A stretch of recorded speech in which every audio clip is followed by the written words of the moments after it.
Welcome to our English class. Today we are going to learn about the new topic. ఈ రోజు మనం కొత్త topic నేర్చుకోబోతున్నాం. Our topic name is prepositions.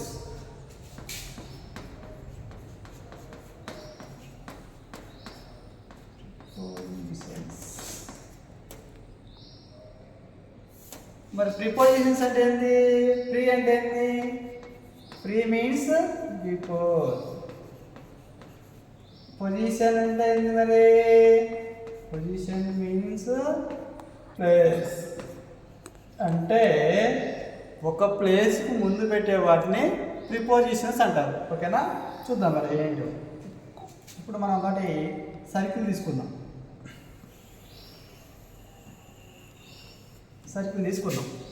ఈ సర్కిల్లో మరి ప్రిపోజిషన్స్ ఎలా వాడాలంటే చూద్దాం. మనకేమున్నాయి ప్రిపోజిషన్స్? టూ. ప్రస్తుతం టూ గురించి మాట్లాడదాం. టూ అంటే ఏంటి? టూ అంటే ఒక ప్రదేశానికి వెళ్ళేటప్పుడు టూ అని వాడతాం. టూ అంటే ఏంటి? కూ లేదా కీ అని అంటాం. కూ లేదా కీ. మరి ఇంకొకటి ఏంటి? టూ వర్డ్స్ అన్నా కానీ సేమ్ మీనింగ్. అంటే ఆ ప్రదేశానికి పోవచ్చు, ఆ ప్లేస్కి పోవచ్చు. అప్పుడు టూ వర్డ్స్ వాడతారు. ఓకే, అంటే టూ వర్డ్స్ అంటే ఏంటి? వైపు అని అంటారు. ఓకేనా? అలా. నెక్స్ట్ ఇంకో ప్రిపోజిషన్ ఏంటంటే ఆన్ అని ఉంది. మరి ఆన్ ఎప్పుడు వాడతారు? ఓవర్ ఎప్పుడు వాడతారు? ఎబో ఎప్పుడు వాడతారు? ఇవన్నీ ప్రిపోజిషన్స్. ఆన్ ఎప్పుడు వాడతారంటే ఒక సర్ఫేస్కి టచ్ అయి ఉండి, ఫర్ ఎగ్జాంపుల్ నేను చెప్తున్నాను చూడండి. ఇప్పుడు the chalk piece on the duster అంటే ఈ సర్ఫేస్కి టచ్ అయ్యి ఉన్నప్పుడు ఆన్ వాడాలి. అర్థమైందా? ఆన్ ఎప్పుడు వాడాలంటే సర్ఫేస్కి టచ్ అయ్యి ఉన్నప్పుడు ఆన్ వాడాలి. మరి సర్ఫేస్కి టచ్ లేనప్పుడు ఏం వాడాలి మరి? చూడండి, ఇప్పుడు the chalk piece over the duster అంటే ఇప్పుడు మనకి ఇందాక టచ్ అయ్యి ఉంటేనేమో ఆన్ అన్నాం. ఇప్పుడు టచ్ లేకుంటే ఓవర్ వాడాలి. చూడండి, ఎగ్జామ్ బాగా గమనించాలి. The chalk piece is on the Duster.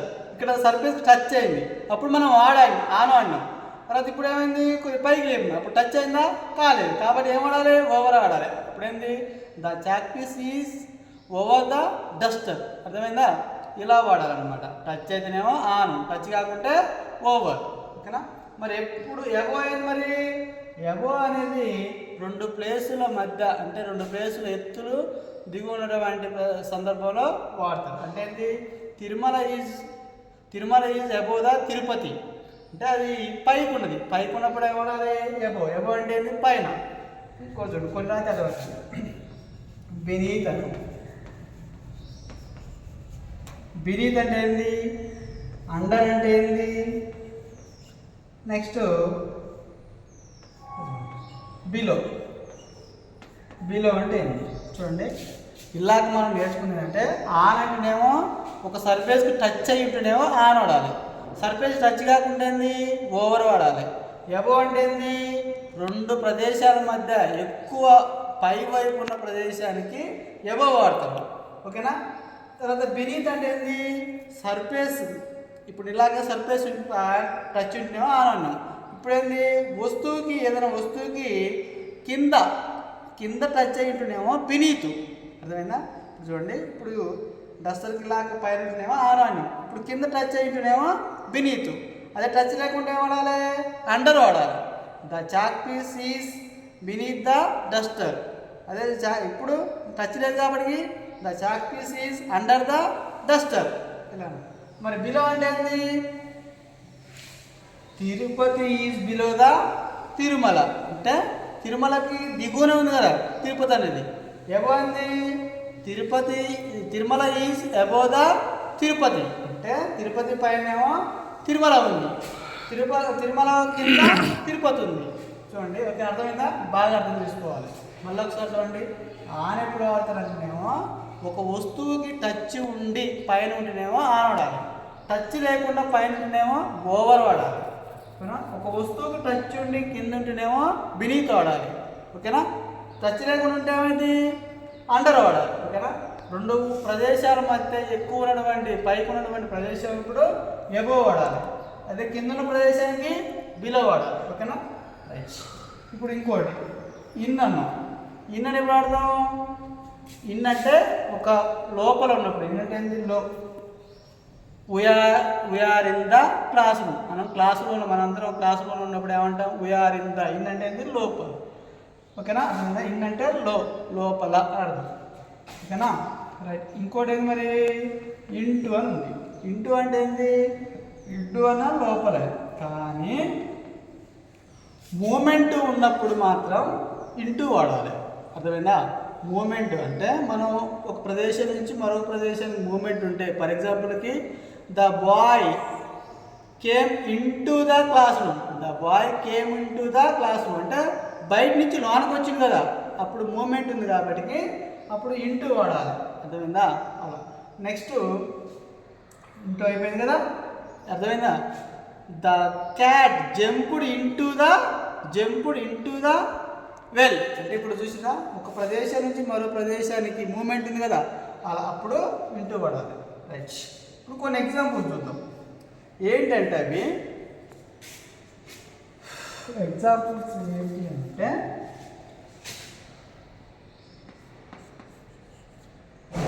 The book is on the table. ఓకేనా, అర్థమైందా? The book is on the table. ఇప్పుడు ఫర్ ఎగ్జాంపుల్కి ఇది టేబుల్ అనుకోండి, ఇది బుక్ అనుకోండి. అప్పుడు ఏమైంది? ఇప్పుడు ఈ బుక్ ఎక్కడ ఉంది? టేబుల్ మీద ఉంది. అప్పుడు దీన్ని టచ్ అయింది కాబట్టి ఆన్ అనాలి. The book is on the table. మరి టచ్ లేకుండా ఏమనాలని చెప్పినాము? The book is over the table. మరి టచ్ లేకుండా పైన బెంచ్ టచ్ లేకుండా పైన ఉంటేనేమో ఓవర్ వాడాలి. ఓకేనా, రైట్. ఇంకో ఎగ్జాంపుల్, అదే ద బుక్ ఈజ్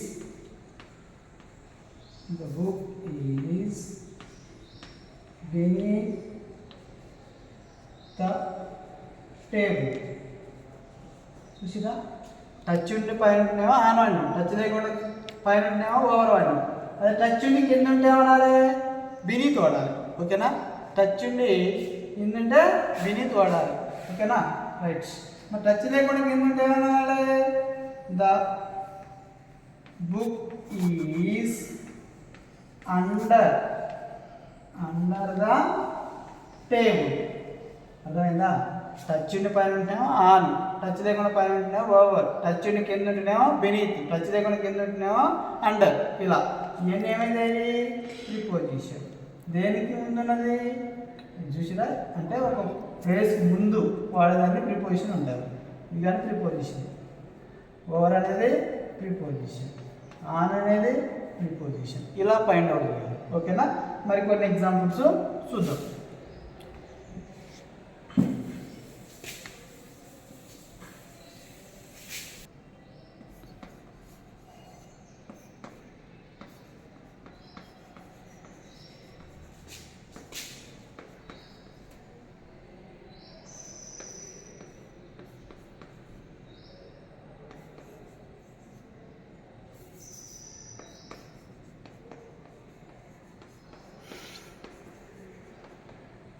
చూడండి సార్, మళ్ళీ ఒకసారి చూద్దాం. మీరు సెంటెన్స్ క్లియర్ లేదు కాబట్టి మళ్ళీ ఒకసారి రాసుకోండి. తిరుమల తిరుపతి.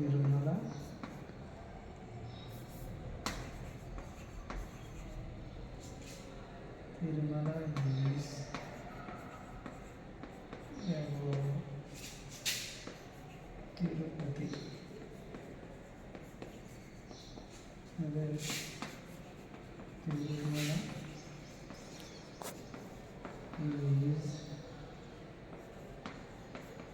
బిలో తిరుపతి. తిరుమల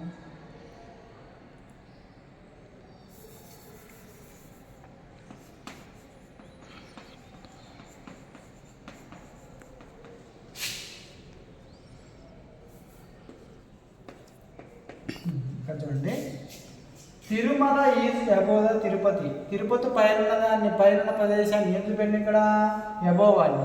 మరి Tirupati is below the Tirumala అంటే తిరుమల కింద తిరుపతి ఉంది కాబట్టి బిలో చూపండి. అంటే రెండు ప్రదేశాల మధ్య ఎక్కువ ఉన్నటువంటి పై ప్రదేశాన్ని ఏమో అబోవ్తో చూపిస్తాం, కింద ఉన్నటువంటి ప్లేస్నేమో బిలోతో చూపిస్తాం. చూడండి మంచిగా, తిరుమల ఈజ్ అబోవ్ తిరుపతి. తిరుమల అనేది తిరుపతి పైన ఉంది, తిరుపతి ఈజ్ బిలో తిరుమల.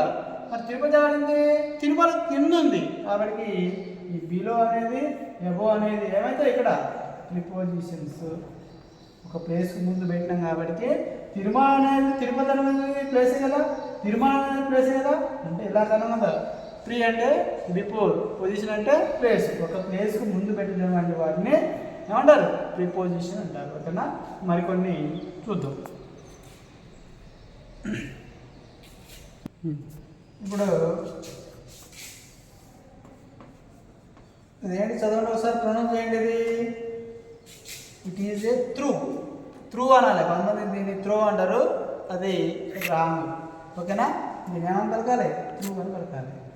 అంటే ఈ త్రూ ఎప్పుడు వాడతాడు, నేరో ప్లేస్ అంటే ఇరుకు ప్లేస్ నుంచి. ఫర్ ఎగ్జాంపుల్కి he can see through the window, he can see through the window, అతను కిటికీ ద్వారా చూడగలడు. త్రూ అంటే ఏంటి ఇక్కడ, ద్వారా అని అర్థం.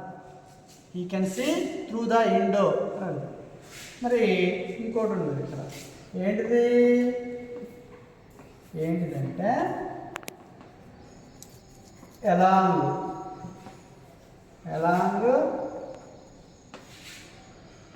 అక్రాస్.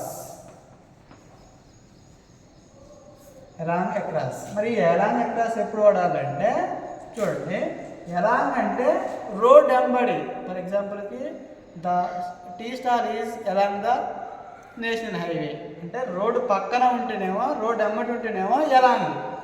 అర్థమైందా మీకు అన్నది, the tea stall is along the national highway. ఇట్లా ఎలాంగ్ అనేది రోడ్డు పక్కన ఉంటేనేమో, ఇట్లా చక్కగా రోడ్, ఇది ఫర్ ఎగ్జాంపుల్కి ఇది రోడ్డు, దీని పక్కన ఉంటేనేమో ఎలాంగ్ అని వాడాలి. ఓకేనా, ఇక్కడ చూడండి, అక్రాస్ ఎప్పుడు వాడాలంటే అడ్డంగా. అక్రాస్ అంటే ఏంటి, అడ్డంగా. The dog is sleeping across the road.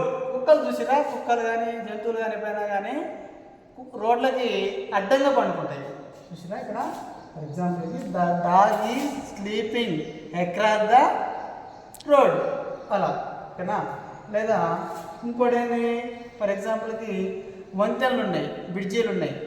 బ్రిడ్జీలు కానీ అక్రాస్ అడ్డంగా కడతారు, అప్పుడు కానీ మనం ఈ అక్రాస్ వాడవచ్చు. అంటే for example there is a bridge across the railway track, అలా. అంటే అడ్డంగా ఏదైతే మనం కడతామో అప్పుడు అక్రాస్ అని వాడాలి. ఓకేనా, మరికొన్ని నేర్చుకుందాం.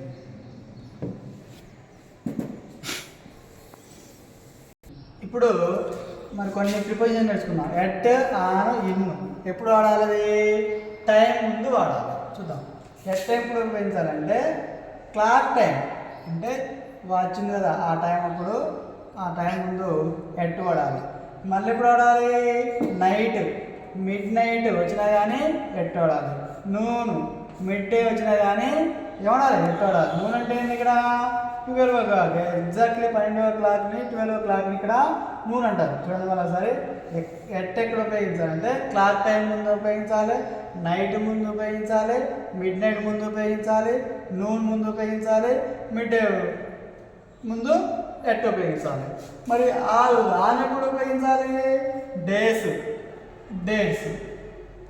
వచ్చినా కానీ, డేట్స్ వచ్చినా కానీ, డేట్ వచ్చినప్పుడు డేట్ ముందు ఏమో ఉపయోగించాలి, ఆన్ వాడాలి. మరి ఇన్ని ఎప్పుడు ఉపయోగించాలి, చూడండి, ఇన్ని ఎప్పుడు ఉపయోగించాలంటే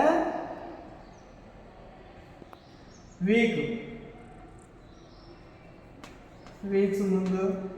తర్వాత ఎప్పుడు ఉపయోగించాలి, వీక్ తర్వాత ఏంటి, తర్వాత మంత్స్, తర్వాత మంత్ తర్వాత పెద్ద ఏంటి, సీజన్స్ తర్వాత ఇయర్స్,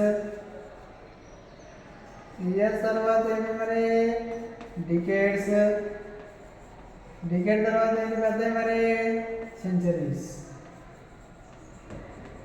చూడండి ఫస్ట్ వీక్స్, వీక్స్ ముందు ఇన్ని ఉపయోగించాలి, మంత్స్ వచ్చినా ఇన్ని ఉపయోగించాలి, సీజన్స్ వచ్చినా ఇన్ని ఉపయోగించాలి, ఇయర్స్ వచ్చినా ఇన్ని ఉపయోగించాలి, డికేడ్స్ వచ్చినా కానీ ఇన్నే ఉపయోగించాలి, సెంచరీస్ వచ్చినా కానీ ఇన్నే ఉపయోగించాలి. చూద్దాం ఇప్పుడు ఇక్కడ కొన్ని ఎగ్జాంపుల్ చూద్దాం.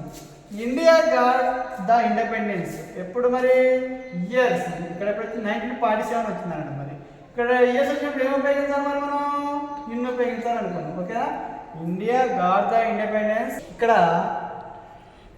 India got the independence in 1947 year వచ్చినప్పుడు మనం ఏం ఉపయోగించాలన్నాం ఇన్ని ఉపయోగించాలన్నాం కదా. మరి మిడ్ నైట్ ఎప్పుడు మిడ్ నైట్ వచ్చి ఏమి ఉపయోగించాలి ఇక్కడ ఎట్, మిడ్ నైట్ వచ్చినప్పుడు ఏం ఉపయోగించాలని చెప్పిన ఎట్. తర్వాత డేస్ వచ్చినాయి, మరి డేస్ వచ్చినప్పుడు ఏమి ఉపయోగించాలి ఇక్కడ ఆన్, ఎప్పుడు ఆన్ ఫ్రైడే. ఆగస్ట్ మంత్స్ వచ్చినా కానీ ఏమి ఉపయోగించాలా ఇన్ని ఉపయోగించాలి. చూడండి India got the independence in 1947 at midnight on Friday in August month. ఓకేనా, ఇలా మనకి ప్రిపోజిషన్ వాడాలి. మరి ఇక్కడ చూడండి ఏ డేట్ నుంచి మనకి ఇండిపెండెన్స్ ఆగస్ట్ 15, 1947. మరి ఇక్కడ ఇయర్స్ ఇక్కడ డేట్ వచ్చినాయి, డేట్ వచ్చినప్పుడు ఏం ఉపయోగించాలి మరి ప్రిపోజిషన్ ఆన్ ఉపయోగించాలి. మరి మాన్సూన్, మాన్సూన్ అంటే సీజన్స్ వచ్చినప్పుడు ఏం ఉపయోగించాలి ఇన్ని ఉపయోగించాలి. బాగా అర్థం చేసుకోండి, ఇన్ని ప్రిపోజిషన్స్ అనేవి చాలా ఇంపార్టెంట్. ఈ ప్రిపోజిషన్ లేకపోతే మీనింగ్ మారిపోతుంది. చూడండి ఇక్కడ ఒకసారి మన ఎగ్జాంపుల్ మళ్ళీ ఒకసారి ఏంటంటే ఎట్ ఎప్పుడు ఉపయోగించాలంటే క్లాక్ టైం వచ్చినప్పుడు ఎట్ ఉపయోగించాలి, నైట్ అని వచ్చినప్పుడు కానీ ఎట్ ఉపయోగించాలి, మిడ్ నైట్ అని వచ్చినా కానీ ఎట్ ఉపయోగించాలి, నూనె వచ్చినా కానీ ఎట్ ఉపయోగించాలి. నూనె ఎప్పుడు అంటారు ఎగ్జాక్ట్ 12 o'clock నూనె అంటారు. మిడ్ డే కానీ ఎప్పుడు అన్నారు మరి 12 o'clock, కాబట్టి ఎట్ అని ఉపయోగించాలి. నెక్స్ట్ డేస్ అంటే రోజులు వచ్చినా కానీ ఆన్ ఉపయోగించాలి, డేట్స్ వచ్చినా కానీ ఆన్ ఉపయోగించాలి. రోజులు వచ్చినా తారీఖులు అంటే రోజు ఏ రోజున ఏ తారీఖు అంటారు కదా అప్పుడు ఆన్ ఉపయోగించాలి.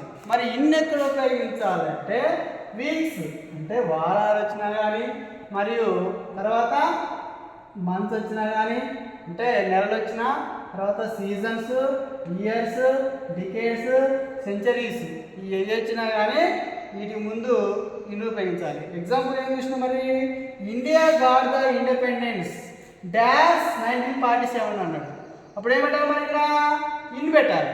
ఓకేనా, తర్వాత మరి మిడ్ నైట్ అన్నాడు, మిడ్ నైట్ ముందు ఏం పెట్టాలి ఎట్. తర్వాత డే ఫ్రైడే వచ్చింది, మరి ఇక్కడ డే ముందు ఏం పెట్టినాం ఆన్, ఆన్ పెట్టాలి.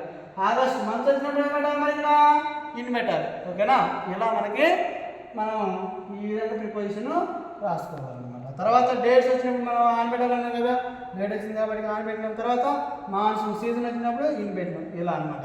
మరికొన్ని నేర్చుకుందాం. ఓకేనా, ఇప్పుడు ఎట్ ఇన్ను ఎప్పుడు వాడాలనేది చూద్దాం. ఓకేనా, ఎట్ ఇన్ను ఎప్పుడు వాడాలి ప్లేసెస్ ముందు వాడాలి. మరి ఎట్ ఎక్కడ ఉపయోగించాలంటే స్మాల్ ప్లేసెస్ అంటే చిన్న ప్రదేశాలు ఎక్కడైతే ఉన్నాయో అక్కడ వాడాలి. స్మాల్ విలేజెస్ చిన్న ఊళ్ళు ఎప్పుడైతే ఉన్నాయో అక్కడ ఉపయోగించాలి. ఫర్ ఎగ్జాంపుల్ ఏంది at T stall, at shop, at bus stop, at canteen etcetera. అంటే ఇవన్నీ టీ స్టాల్ అనేది చిన్నదే కదా ప్లేసు, షాప్ అనేది చిన్నదే కదా ప్లేసు, బస్ స్టాప్ అనేది కానీ చిన్నదే కదా ప్లేసు, క్యాంటీన్ అనేది కానీ చిన్నదిగా ప్లేస్. అప్పుడు ఎట్ అంటే స్మాల్ ప్లేసెస్, స్మాల్ విలేజెస్ ముందు ఏం ఉపయోగించాలి ఎట్ ఉపయోగించాలి. మరి ఇన్ని ఎప్పుడు ఉపయోగించాలి బిగ్ ప్లేసెస్ అంటే పెద్ద ప్లేసెస్ ఏదైతే ఉన్నాయో అవి. మరి బిగ్ ప్లేసెస్ ఏంటి ఏంటి కాంటినెంట్స్, తర్వాత కంట్రీస్, తర్వాత స్టేట్స్, తర్వాత సిటీస్, తర్వాత డిస్ట్రిక్ట్స్, తర్వాత ఏమంటాయి మరి టౌన్స్, తర్వాత ఏమంటాయి మండల్స్ అంటే ఖండాల నుంచి మొదలు పెట్టుకుంటే మండలాల దాకా ఏం ఉపయోగించాలి ఇన్నే ఉపయోగించాలి. చూడండి బిగ్ అనేది ఇన్ అనేది బిగ్ ప్లేసెస్ ముందు ఉపయోగించాలన్నాం. ఇక్కడ చూడండి కాంటినెంట్స్ అనేది అతి పెద్ద ప్లేస్ అనమాట. తర్వాత ఏంటిది కంట్రీస్, కంట్రీస్ తర్వాత స్టేట్స్, తర్వాత సిటీస్, తర్వాత డిస్ట్రిక్ట్స్, దాని తర్వాత టౌన్స్, దాని తర్వాత ఏమన్నా మరి మండల్స్. అంటే ఖండాల నుంచి మొదలు పెట్టుకుంటే మండలాల దాకా ఇన్ అనే ప్రిపోజిషన్ మాత్రమే వాడాలి. ఎగ్జాంపుల్ ఏంటి మరి ఇక్కడ చూద్దాం. ఎగ్జాంపుల్ ఏంటంటే ఐ లివ్ డాష్ ఏషియా. ఇక్కడ మరి ఏ ప్లేస్ వచ్చింది? ఏషియా అనేది బిగ్ ప్లేసే కదా. మరి ఈ ఏషియా ముందు ఏం పెట్టాలి? ఇన్ పెట్టాలి. I live in Asia. మరి ఇండియా అన్నాడు. మరి ఇండియా ముందు ఏమన్నా అది కానీ కంట్రీయే కదా. కంట్రీ ముందు ఏం పెట్టాలి? ఇన్ పెట్టాలి. ఓకేనా? అలా అంటే ఈ పెద్ద ప్లేసెస్ ఏదైతే ఉన్నాయో వాటి ముందు ఇన్ పెట్టాలి. ఇంకోటి మరి ఇంకోటి ఎగ్జాంపుల్ కదా. ఐ లివ్ డాష్ తెలంగాణ లేదా ఏపీ అని. ఓకేనా? మరి ఐ లివ్ తెలంగాణ అనేది స్టేటే కదా. స్టేట్ ముందు ఏం పెట్టాలని చెప్పినా ఇన్ పెట్టాలి. అదే మరి ఏపీ అనేది స్టేటే కదా. ఏపీ ముందు మరి స్టేట్ ముందు ఏం పెట్టాలని చెప్పినా ఇన్ పెట్టిన. అంటే పెద్ద ప్లేస్ అంటే కాంటినెంట్స్ ఖండాల నుంచి మొదలు పెడితే మండలాల దాకా ఇన్నే రాయాలి. ఏదైతే పెద్ద ప్లేస్ ఉన్నాయో పెద్ద ప్లేస్ ముందు ఏం పెట్టాలి? ఇన్ పెట్టాలి. చిన్న ప్లేస్లో ఏముంది ఏం పెట్టాలి? ఎట్ పెట్టాలి. ఓకేనా? మళ్ళొకసారి ఎక్స్ప్లెయిన్ చేస్తే చూడండి. ఇక్కడ ఎట్ అనేదేమో ఎట్ అనేది ప్లేసెస్ ముందే వాడతారు. మరి ఎట్ ఎక్కడ ఉపయోగించాలి? ఇన్ ఎక్కడ ఉపయోగించాలి అంటే at small places, small villages. ఓకేనా? ఫర్ ఎగ్జాంపుల్కి at T stall, at shop, at bus stop, at canteen etcetera. మరి ఇన్ అనేది ఎప్పుడు ఉపయోగించాలి? బిగ్ ప్లేసెస్ ముందు ఉపయోగించాలి. మరి బిగ్ ప్లేసెస్ ఏంటి? కాంటినెంట్స్, తర్వాత ఏంటిది? కాంటినెంట్ తర్వాత కంట్రీస్, తర్వాత స్టేట్స్, తర్వాత సిటీస్, దాని తర్వాత డిస్ట్రిక్ట్స్, తర్వాత టౌన్స్ తర్వాత ఏమున్నది? చివరికి మండల్స్ ఉంటాయి. కాబట్టి ఖండాల నుంచి మొదలు పెడితే మండలాల దాకా మాత్రం ఇన్నే ఉపయోగించాలని చెప్పేసి బాగా గుర్తుపెట్టుకోండి. ఎగ్జాంపుల్ మనం చూసినాం ఏంటి ఇక్కడ? I live dash Asia. Asia అనేది కాంటినెంట్ కదా. ఏషియా ముందు ఏం పెట్టినాం మరి? ఇన్ పెట్టినాం. తర్వాత I live dash India. India అనేది కంట్రీ కదా. కంట్రీ ముందు ఏం పెట్టాలి? ఇన్ పెట్టాలి. అలా అదేవిధంగా కంట్రీసే కాదు, తర్వాత కంట్రీస్ స్టేట్సే కాదు. స్టేట్స్ ముందుగా ఏం పెట్టి ఇక్కడ తెలంగాణ స్టేటే కదా. I live dash Telangana are AP. మరి తెలంగాణ ముందు ఏం పెట్టినాం? ఇన్ పెట్టినాం. ఈ విధంగా మరికొన్ని చూద్దాం. ఓకేనా? Right, let's discuss about at and small. So at ఎక్కడ ఉపయోగించాలి, స్మాల్ ఎక్కడ ఉపయోగించాలి అనేది ఎగ్జాంపుల్స్తో సహా నేర్చుకున్నాం. చూడండి, ఎట్ ఏమని చెప్పినాం? స్మాల్ ప్లేసెస్ అన్నాం. ఇన్ ఏమని చెప్పినాం? బిగ్ ప్లేసెస్ అన్నాం. చూద్దాం example. I am waiting for you dash bus stop dash Suryapet. ఇక్కడ చూడండి, I am waiting for you dash bus stop dash Suryapet అన్నాం. మరి ఇక్కడ బిగ్ ప్లేస్ ముందు ఏంది? సూర్యాపేట అనేది పెద్ద ప్లేస్ కదా. ఇక్కడ ఏం పెట్టాలి? మరి ఇక్కడ బిగ్ ప్లేస్ ముందు ఇన్ పెట్టాలనుకున్నాం. మరి సూర్యాపేట ఎక్కడ? మరి బస్ స్టాప్ అనేది స్మాల్ ప్లేస్ కదా. ఇక్కడ ఏం పెట్టాలి? మరి ఎట్ పెట్టాలి. ఓకేనా? బాగా అర్థం చేసుకోండి. సూర్యాపేట అనేది పెద్ద ప్లేస్, బస్ స్టాప్ అనేది సూర్యాపేట బస్ స్టాప్ అనేది చిన్న ప్లేస్ కదా. ఇక్కడ ఎట్ పెట్టాలి. సూర్యాపేట ముందు ఇది పెట్టినాం, బస్ స్టాప్ ముందు ఎట్ పెట్టినాం. చూడండి, I am waiting for you at bus stop in Suryapet district లేదా సూర్యాపేట్. ఇట్స్ ఎనఫ్, అంతే సరిపోతుంది. I am living dash Dilsukh Nagar dash Hyderabad. ఇక్కడ చూడండి, దిల్సుఖ్ నగర్ అనేది హైదరాబాద్లో చిన్న ప్లేస్ కదా. చిన్న ప్లేస్ ముందు ఏం పెట్టాలి? మరి ఎట్టు పెట్టాలి. హైదరాబాద్ అనేది పెద్ద ప్లేస్ కదా. అప్పుడేం పెట్టాలి? మరి ఇన్ని పెట్టాలి. బాగా అర్థమైందా? చూడండి, ఎట్ అనేది ఏమో స్మాల్ ప్లేస్ ముందు ఉపయోగించాలి. ఇన్ అనేది ఎక్కడ ఉపయోగించాలి? బిగ్ ప్లేసెస్ ముందు ఉపయోగించాలి. చూద్దాం. ఇక్కడ ఎగ్జాంపుల్ ఏం రాసిన? I am waiting for you dash bus stop dash Suryapeta అన్నాం. మరి ఇక్కడ సూర్యాపేట అనేది పెద్ద ప్లేస్ కదా. పెద్ద ప్లేస్ ముందు ఏం పెట్టాలన్నా? ఇన్ని పెట్టాలన్నా. తర్వాత చిన్న ప్లేస్ ముందు ఏం పెట్టాలన్నా? ఎట్ పెట్టాలన్నా. ఓకేనా? అలా. ఓకేనా? ఇంకోటి చూడండి, I am living dash Dilsukh Nagar dash Hyderabad. మరి హైదరాబాద్ అనేది దిల్సుఖ్ నగర్ అనేది హైదరాబాద్లో చిన్న ప్లేస్ కదా. ఈ దిల్సుఖ్ నగర్ ముందు ఎటు పెట్టినా, హైదరాబాద్ ముందు ఇన్ని పెట్టినాం. ఎందుకు?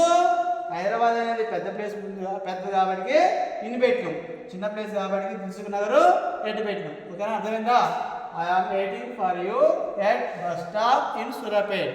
సూర్యాపేటలో బస్ స్టాప్ చిన్నది కాబట్టి గట్టి పెట్టినాం, సూర్యాపేట పెద్దది కాబట్టి చిన్నది ఇన్ని పెట్టినాం. I am living dash Dilsukh Nagar dash Hyderabad అన్నాం. మరి ఇక్కడ హైదరాబాద్లో దిల్సుఖ్ నగర్ చిన్నది కాబట్టి ఎటు పెట్టినాం, హైదరాబాద్ పెద్దది కాబట్టి ఇన్ని పెట్టినాం. ఓకేనా, these are the very very important bits for your competitive exam. So you have to by these prepositions for your betterment. ఓకేనా, మన ఛానల్ని సబ్స్క్రైబ్ చేయండి, షేర్ చేయండి, కమెంట్ చేయండి. ఓకేనా, అందరూ బాగా ఫస్ట్ నేర్చుకోండి, సబ్జెక్ట్ నేర్చుకోండి. మన ఛానల్ తెలుసు కదా, మన ఛానల్ ఏమైంది, కొండగిరీస్ అని కొట్టినా వస్తుంది, లేదా కేవిఎస్ ఇంగ్లీష్ అకాడమీ అని కొట్టినా కానీ వచ్చేస్తుంది అన్నమాట. ఇది మన యొక్క యూట్యూబ్ ఛానల్. మీరందరూ ఈ ఛానల్ని సబ్స్క్రైబ్ చేయించండి, తర్వాత లైక్ చేయండి, తర్వాత షేర్ చేయండి. ఓకేనా, రైట్.